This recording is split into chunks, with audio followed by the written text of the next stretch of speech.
Hello, friends. Today I am speaking with Mikael Lindnord, the inspiration of Arthur the King, which is out right now on DVD, or not, excuse me, on streaming, so you can watch it. But before we start, I want to say, Mikael, congratulations on being inducted into the Adventure Racer Hall of Fame. I just saw that recently, so that's pretty awesome for you. So congratulations on that. Uh, Thank but you. but Thank you. um, I kind of like I'm not an adventure racer, but I've done like warrior dashes and Spartan races.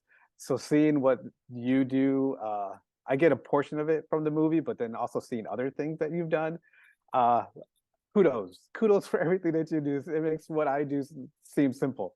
Um, but one question I want to ask you is obviously with any movie that's made out of a person's life, there are moments that are, like exaggerated or portions that are taken out for film time. So when you finally saw the movie Arthur the King, was there any moments in there that happened to you or your team or with Arthur that you didn't see in the movie but kind of wished was in the movie for other people to see? Yeah, the thing was that I was in DR shooting with the movies. I know all the scenes and I was on set every day. We actually have one scene that Helen is doing, and it's like incredible. They're coming through some water, and it's a huge waterfall, maybe like 25 meters. And Helen in the movie, she do a front flip in the water, and and in real life, it's a stunt girl that do that, and she's like the Red Bull cliff jumper, like number one in US. So that was super, and it was so close. The first day they did that, when she was so close to the cliffs down there. I would love to have that clip into the movie, but unfortunately not. But that was super cool. Hopefully we get to see that in like either a deleted scene or like somewhere behind the scene Yeah. footage. Would be nice to see Yeah. that. Um, I've watched this with my family. My wife didn't really know much about the movie, so by the end of it, she was in tears, and I think that really speaks a lot to like just the empathy that you showed to Arthur. But as a parent, we always have like teachable moments for our kids. We want them to learn from the stuff that we see or what we do. What teachable moment do you want kids to get out of watching this movie? I want them to see that you can do stuff that are impossible. I want them to see that you can go very far if you just decide that you can go far, and also like the values in life. Friendship, family, and love. That's the most important thing. Not what kind of watches or cars you drive. It's the relationships, and I think that this movie shows that, and the power of not giving up. Definitely, because yeah, I mean it's great to see that you're all working as a team and how you need that group to continue to or to accomplish anything, and then having Yeah. Arthur jump in the mix makes it even more special because it's at first we want to keep this dog following us, and then after a while it's like no, this is our family, and I thought Yeah. that that's very beautiful in the movie. I did watch the ESPN short on you and Arthur, so it got me a little bit more to know more about the story. But Yeah. what I didn't know was that Arthur was quarantined before he was actually, I guess, sent to your home. Um, Yeah.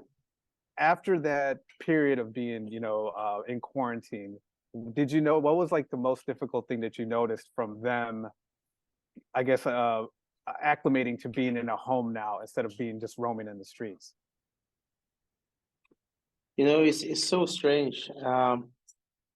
When he came home, um, we kind of open all the doors and everything so he can go and smell, I didn't have a dog before, so I didn't really know what to expect or what to do. But I bought this bed, or we bought the bed, so we put it in the middle of like, okay, this is a good spot to have it.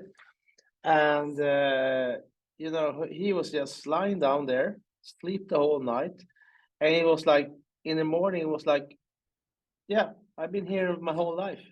That was super strange. And one other thing that was super strange is that I kept the same kind of meatballs he gave me in Ecuador.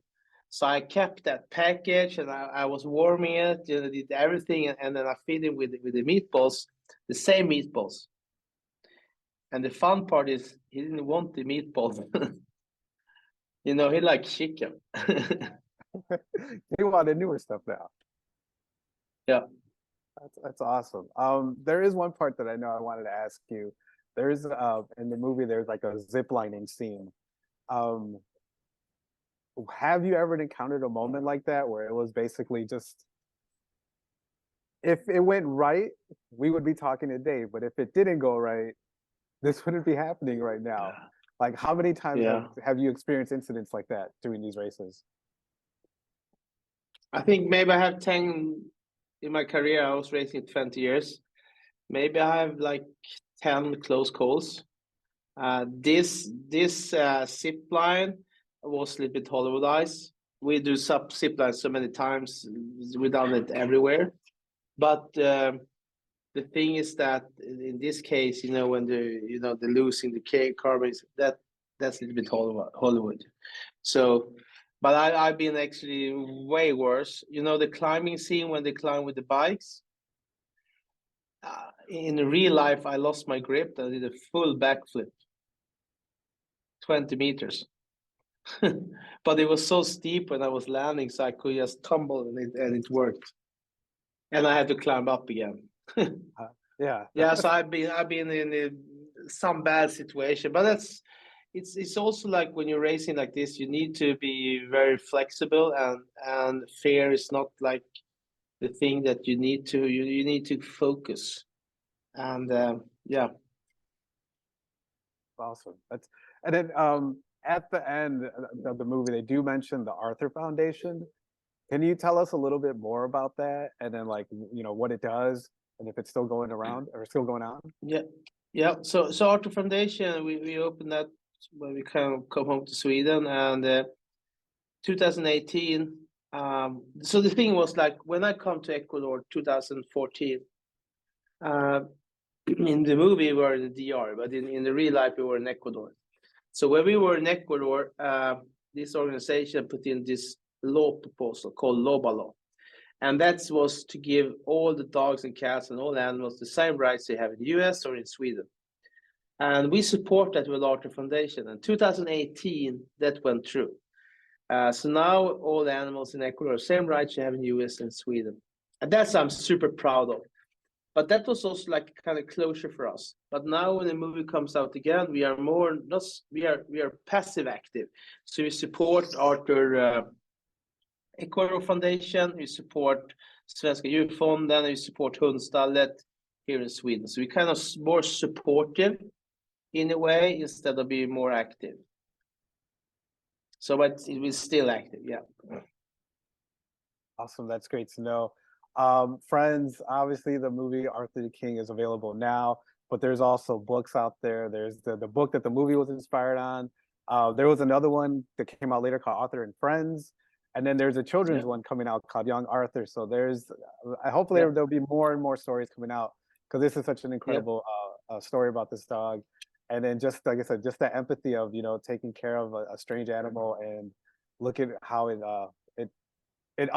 uplifted your group and the sport of adventure racing, which is very great. So, Mikael, thank you very much for your time today. Thank you very much, and you have a great day. Thank you.